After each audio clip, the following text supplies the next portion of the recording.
warahmatullahi wabarakatuh. Halo adik-adik semuanya, gimana nih kabarnya hari ini?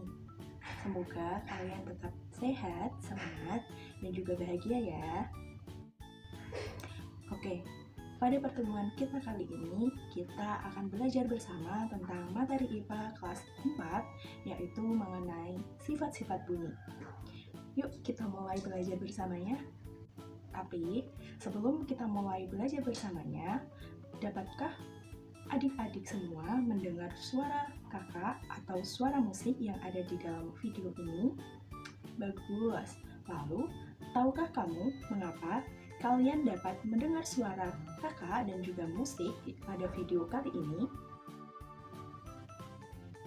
Ya, betul sekali. Karena kita memiliki indera pendengaran, yaitu telinga. Selain itu, juga terdapat benda-benda yang bergetar di sekitar kita. Nah, jadi segala macam bunyi itu berasal dari benda yang bergetar. Getaran tersebut akan menghasilkan gelombang bunyi di udara, sehingga sampailah bunyi tersebut ke telinga kita. Nah, karena itulah kita bisa mendengar bunyi dan suara di sekitar kita. Lalu, bunyi yang keras berasal dari getaran yang kuat. Begitu juga sebaliknya, yaitu bunyi yang rendah atau pelan berasal dari getaran yang lemah. Kemudian, tahukah kalian benda-benda yang bisa berbunyi? Ya, betul sekali. Gitar merupakan salah satu benda yang bisa berbunyi. Nah, berikut ini contoh alat-alat yang bisa menghasilkan bunyi. Selain alat-alat tersebut, masih banyak lagi alat-alat atau benda yang bisa menghasilkan bunyi. Seperti suara binatang, suara pesawat, suara kereta, suara mobil, dan bahkan suara orang-orang yang sedang berbicara.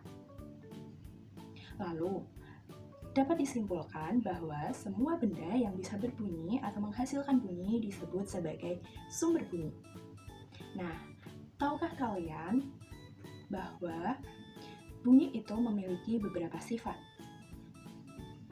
Nah, sifat-sifat bunyi diantaranya yang pertama yaitu bunyi dapat merambat. Untuk dapat merambat, bunyi membutuhkan media atau medium. Lalu, sifat yang kedua yaitu bunyi dapat dipantulkan. Nah, bunyi dapat dipantulkan apabila bunyi tersebut terkena benda-benda yang keras di sekelilingnya. Contohnya seperti dinding, batu, dan sebagainya.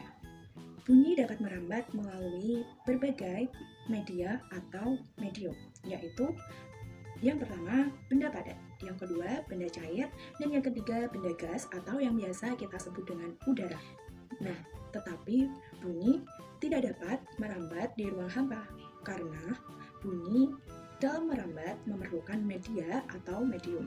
Nah, untuk selanjutnya, berikut ini ada contoh bunyi dapat merambat melalui benda padat, yaitu telepon kaleng dan juga suara ketukan meja.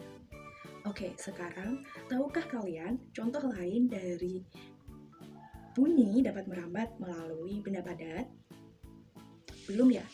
Oke, kalau begitu kita pelajari bersama-sama ya. Oke, contoh lain dari bunyi dapat merambat melalui benda padat yaitu saat kita menempelkan telinga kita di rel kereta api, maka suara pada roda kereta akan terdengar meski jaraknya masih jauh dari kita. Nah, hal ini biasanya dilakukan oleh orang-orang zaman dahulu untuk mengetahui apakah kereta yang akan mereka tumpangi sudah dekat atau belum. Lanjut ke contoh yang kedua, yaitu contoh bunyi merambat melalui benda cair. Contohnya yaitu mendengarkan bunyi melalui corong dan pukulan batu pada ember yang berisi air. Contoh lainnya yaitu suara lumba-lumba yang terdengar oleh radar kapal selam. Selanjutnya yaitu contoh bunyi merambat melalui benda gas atau udara. Contohnya yaitu seperti suara ayam, suara pesawat terbang, suara orang-orang yang sedang berbicara. Nah, selanjutnya yaitu jenis-jenis dari bunyi. Jenis bunyi yang pertama yaitu bunyi infrasonik. Nah, bunyi infrasonik ini memiliki frekuensi kurang dari 20 Hz. Dan bunyi ini biasanya hanya bisa didengar oleh beberapa hewan, yaitu kelelawar, anjing, kuda, dan juga jangkrik.